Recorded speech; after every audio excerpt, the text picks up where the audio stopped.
wanted to ask a question, but I wasn't sure if we Yeah, what's your question? had to. This is one for, I guess, Christian theology. So, like, what's up with like the animal sacrifices, like in the Old Testament, all the way up until like the New Testament, where Jesus comes and he's like, "All right, new covenant time. You don't have to do that anymore. I'm the sacrifice, and you can do away with that now." Like, I guess I'm asking, like, why? What was why were those sacrifices up until that point? Why were those required? Why were they required in the first place? Now that's Yeah. the question is why the animal sacrifice in the first place? Well, I mean, one thing I would observe about animal sacrifice or any form of ritual sacrifice, could be meat, could be vegetables, could be drink even, and certain other kinds, but it is observable that offering sacrifice is nearly universal human behavior. I mean, like, why I don't, is another question, but it's one of the oddities of the human animal that a shocking percentage of the population just does it automatically. They just kind of develop their own pagan religion that does it, or they join another religion that does it, or they're raised in a religious tradition. But it's universal behavior in humans to make sacrifices to some kind of higher power.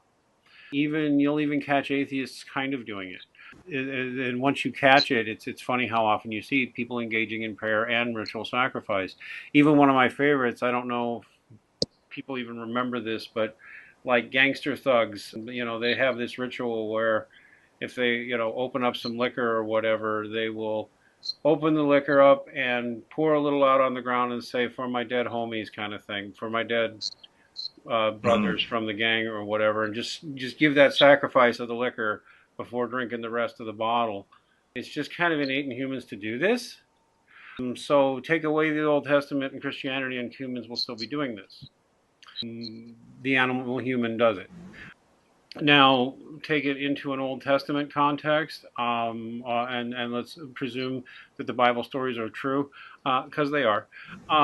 But why did God put that need in us? Yeah. Why did Because he what put I'm that need in us at thinking, all? Hmm? yeah. Because what I'm thinking is like, you know, if Jesus was ultimately going to be in a sense, the last sacrifice, um, and he would cover all people's sins, Jews and Gentiles alike.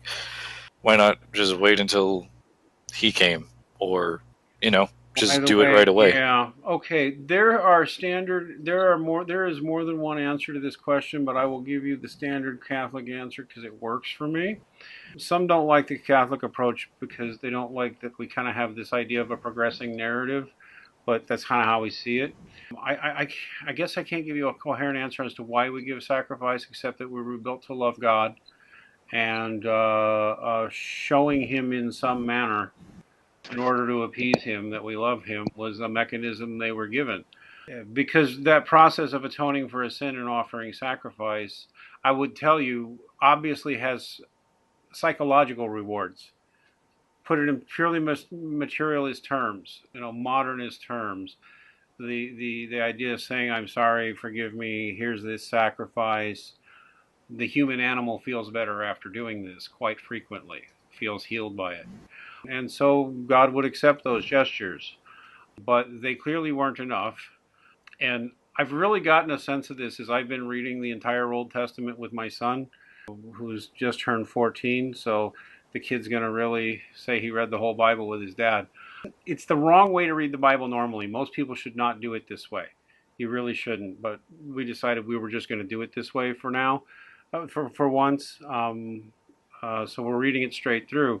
And while it's hard to read in the early goings, you really do get a sense of a narrative that starts to flow, which is that the Jews, and this is the weird thing about the Jewish religion. It really is. Even I think any Jews listening will not be offended at this observation.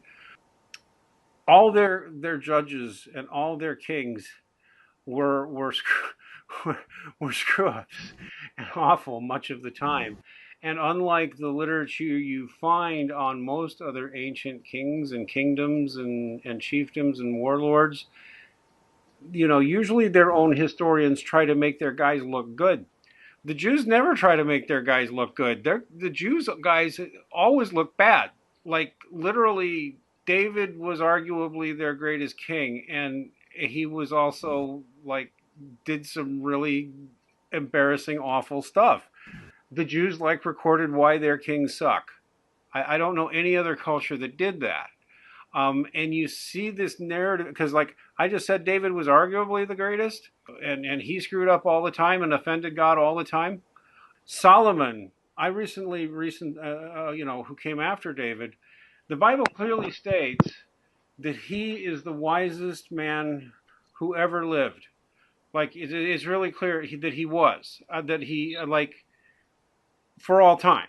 So like today, theoretically, Solomon is still the wisest man who ever lived, according to the scriptures. Nobody was ever wiser or knew more or understood better than Solomon. And then you read the tales of Solomon's rule and the chaos and his many screw ups. I remember the first time I read that, I'm like, this book is stupid. Why are they saying the best man, the wisest man who ever lived, did all these dumb bad things? That doesn't make sense. This last time through, it dawned on me. He's the wisest man who ever lived. He was the wisest a human being could possibly be, and he was still up much of the time, which is a lesson in the limits of human reason.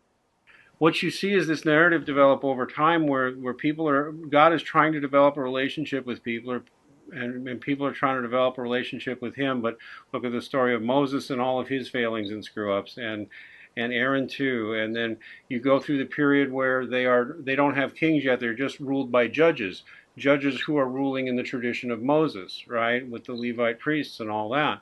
And you read through the tale of the judges, by the way.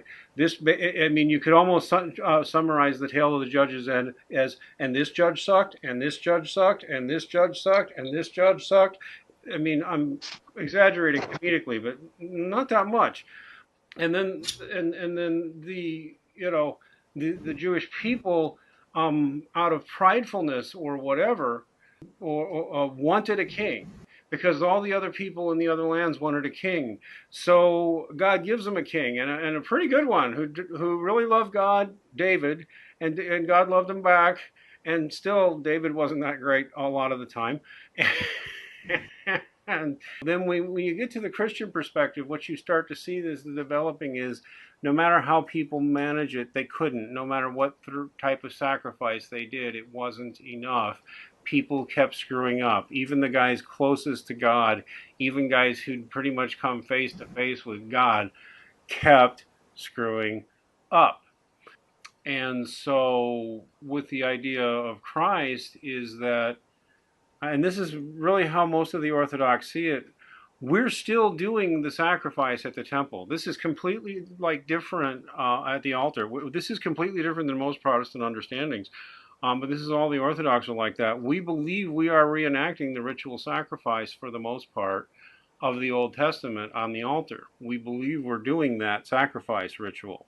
The same one, with the same kind of incense and bells and all that, but Christianized, except we don't have to give cereal and offerings and drink offerings and meat offerings and other types of offerings.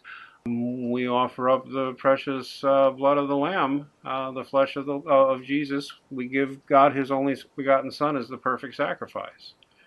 And we don't have to sacrifice any of that other stuff anymore. Now, certain Protestants read that as we don't have to give sacrifice anymore because Jesus did it that one time. But the way we see it is no, we're still going about the Old Testament practice of we confess our sins and ask the Lord for forgiveness and make sacrifice. The sacrifice is the Eucharist. And so Protestants can say whatever they want, and modern Judaism practitioners can say whatever they want. That's how we see it. So, I guess it's filling a need within us. We know we have the need. And I really do think that it's ultimately rooted in the yearning for God, that need for sacrifice. It's built in. it's a mechanism God gave us to show us that we love Him. Is how I put what sacrifice is. That's the mechanism God gave us to show love in some concrete way. That was a long answer, but it was pretty good, I think. What do you think? Yeah, that was more insightful than I was expecting. Huh. Well, there you go. So yeah, and actually, that's the Catholics and the others who take the Eucharist real seriously. It really becomes even I'm just going to psychologize it all. Like, really, telling somebody all that you did wrong, and then going and bowing down and praying and getting on your knees and saying, "I'm sorry. Here's the sacrifice, and thank you for making the sacrifice for me." And doing that every week, just the psychological benefits of that alone are incalculable. And of course, the spiritual value, if you believe in it, and I do, is infinite. So, oh God, I love being Catholic. Well, you could take the psyche and the soul or spirit as being synonymous, right? So Yeah, and I got to tell you, one thing that the Eastern Orthodox got right that the Romans we Catholics are starting to adopt. It's always kind of been in there, but historically we've tended to view the sacraments as almost like just kind of a mechanical thing that you do. But it was the Easterners who've always emphasized the sacraments as medicine, as spiritual medicine, as the idea that the church is a hospital and we are all walking wounded from the ravages and damages of sin, and the sacraments of penance, reconciliation, whatever you want to call it, group prayer together, the grand prayer that is the divine liturgy, where we're all praying together and we all ask forgiveness together out loud and sing praises to the Holy Family, which we're all now a part of, because Jesus is our brother and Mary is our mother and God is our Father and the love binds us all between us, and we are all united in one mystical body from Pentecost onward. We're all part of the same church. So yeah, it's you deep. mystical son of a bitch. That's right. That's right. And that's what the Protestants threw all that out. Oh, you fools. Oh, you fools. I